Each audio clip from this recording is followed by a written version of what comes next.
આણંદ જિલ્લાની વૈશ્વિક સહકારી સંસ્થા વિશ્વ પ્રસિદ્ધ અમૂલ ડેરીમાંથી આવી રહેલા મોટા સમાચાર પર સૌની નજર ટકેલી છે।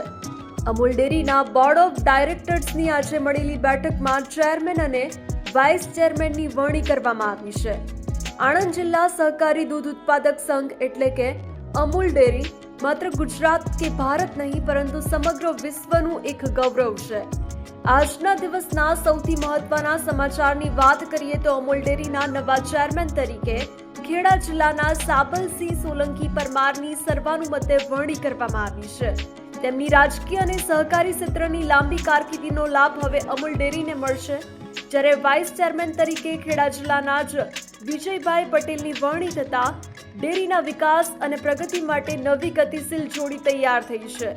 આ બંને નામોની જાહેરાત થતાં જ સહકારી ક્ષેત્રમાં ઉત્સાહનો માહોલ જોવા મળી રહ્યો છે।